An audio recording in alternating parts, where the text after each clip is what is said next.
I saw a funny meme a while back, and I remembered it today, and I thought about it, and it made me laugh because a lot of it has to do with the central core theme of what I make most of my work about. And the meme was, why is it that spiritual girls are always broke and rich guys are always miserable? And it got me thinking about this principle as to why successful men are miserable. It's almost like this caricature, it's almost this archetype, this Silas Marner kind of guy that just sits in on his gold and only looks at it and doesn't want other people to look at it or doesn't want other people to touch it. And I've seen so many wealthy and successful people on the news, but also the people that I've worked with suffering so greatly. And it's the most baffling thing to me. I didn't understand why they were suffering. I'm like, dude, you have all the vacations and all the money and all the status and all the clout and all the fame, and you're still suffering so greatly. What is it about your life that makes you suffer so much? And throughout the years of observing successful people go through these incredible stories of making millions of dollars only to lose it all and then to start it over again, I noticed this one pattern. And it's a very powerful pattern, and it's a very subtle pattern. And I think that if you're on your journey right now to becoming successful, or you're already pretty successful and you're taking your next step, this will be the key for you to not crash and burn and to not suffer so greatly. So here's what I noticed. I'll give you a story. I was talking to one of my friends, somebody that I worked with, who then later on became a friend. And he was a very successful guy. He sold his online business for almost $1 million. And then he was traveling the world, living his dream, doing all these things. And I asked him, I said, what motivated you? What motivated you to start being this successful? When you see these very successful people and you start to begin on your own journey to try to make a lot of money or to get some notoriety, generally you'd want to ask, what got you started? And he said something to me, and he said that he wanted to prove his father wrong. He wanted to prove his father wrong because his father was terrible to him. They still don't have a good relationship. Then there was another guy that I worked with. He said a very similar story. He said his father and him never got along, his mother and him never got along, so he had to prove them wrong. I'm working with another guy who's a very successful bodybuilder in his town, who lives with some narcissistic parents, and they're always trying to tear him down. And you know what he always says to me? He always says, I'm doing this to prove them wrong. Proving them wrong, proving them wrong, proving them wrong. And I thought about the whole energetics behind this idea of proving somebody wrong. And I got to thinking, imagine waking up in the morning and feeling so much pain in your life that you have to grit your teeth and white knuckle your way through life and discipline yourself into this box to where all you're doing is grinding away all day long. And the only thing that's being played in your head is, I got to prove them wrong. And what I noticed was that when they got to that successful level, when they got that money that they wanted, when they got that job that they wanted, when they closed that client, when they won that competition, when they scored that contract, I literally watched it in their face. You know what they felt? They felt nothing. I remember sitting with one of my clients, and he says, Don, don't tell anyone this. I'm not going to give him his name, but I'll just give you the example. He said, Don, don't tell anybody this, but I want you to look at this. He showed me his phone. He just closed a $50,000 deal in one call. And I'm like, dude, that's amazing. That's incredible. And you know what he did? You know what he did? He looked at me, and it was like, okay, whatever. And it was so shocking to me that he was so motivated to make all this money and to prove everybody wrong and to make a difference. And when somebody handed him a $50,000 check in one day on 1 2-hour phone call, he felt nothing. And he kept on going. Like there was this black hole, like this insatiable darkness that couldn't fill his appetite, that couldn't fill his void.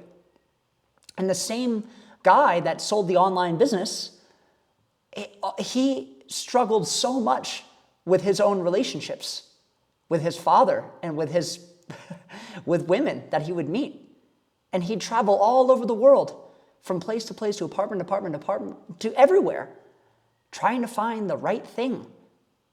But never could he feel okay with where he was. Nothing was ever good enough. It was never enough for him. It was never okay. There was no satiation. There was no satisfaction. And it was really sad to me to watch these men, these very successful, very impactful, hardworking men, suffering so greatly. And I saw people online making jokes about, well, you know, I'd rather be rich and cry in a Ferrari or a mansion. But I compared my own life and my own struggle to getting to the success that I am at now, compared to these men. And I asked myself, why do I feel so fulfilled?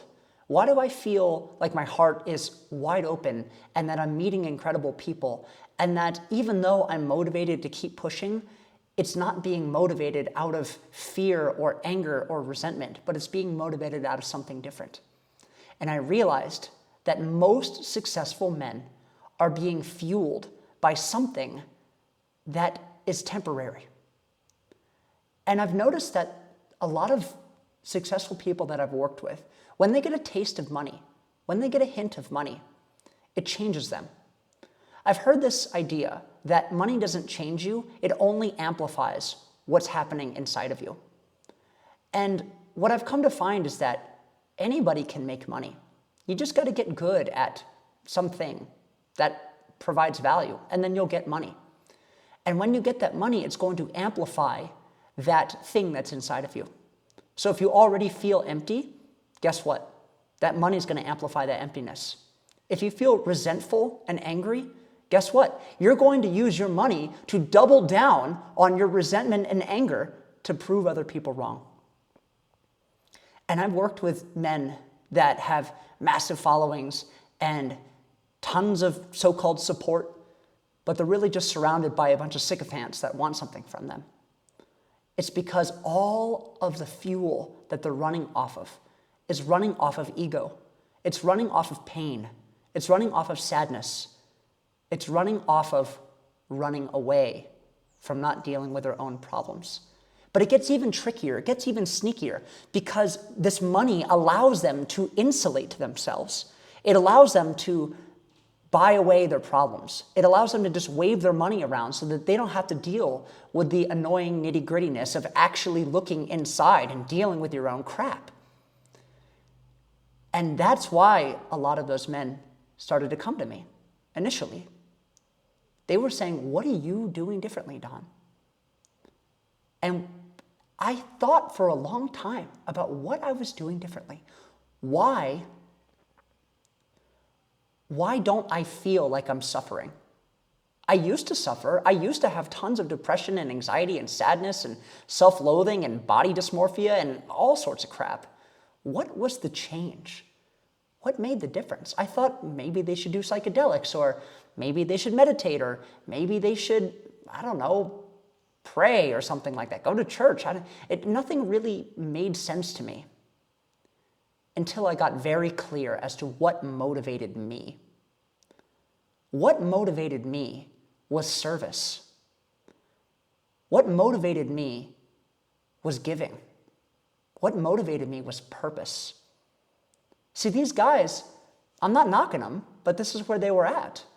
What motivated them was to prove other people wrong. What motivated them was the picture on Instagram of them on vacation.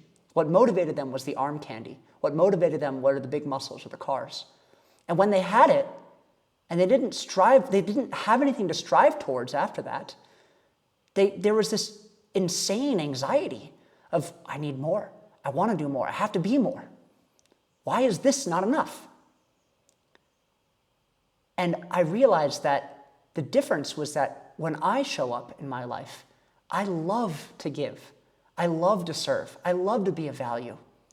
Not because I want to get something from someone, but because I know that when I bring another person into their fullest power, it elevates me and it elevates them.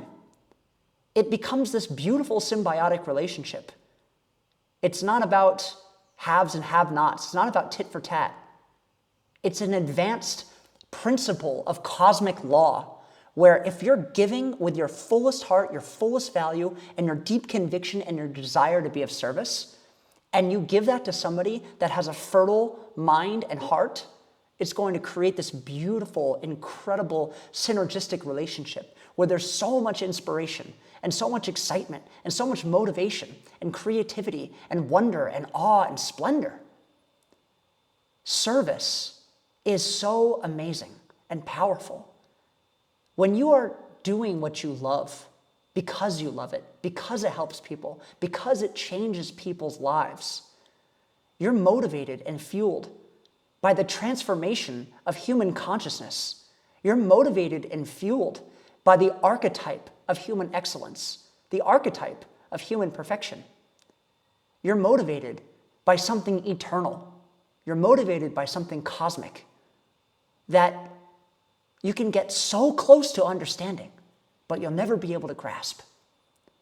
And getting deeper and deeper and deeper and closer to that Tao, that unspeakable Tao, that powerful cosmic radiating force that's pulsating inside of you. When that's what motivates you, when the excellence motivates you, when the craft motivates you, when the art of living motivates you, you will never run out of fuel.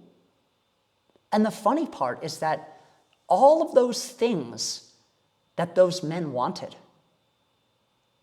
you'll get if you live in that purpose. You'll get all those things and more. You'll have the external reflection of your internal world, but it'll be a representation of your inner fullness, not your inner emptiness. And I've seen so many of those people that are living these empty hearts, not because they're bad people, not even because they don't want to do bad things for the world. It's not that they don't want to be of service to other people.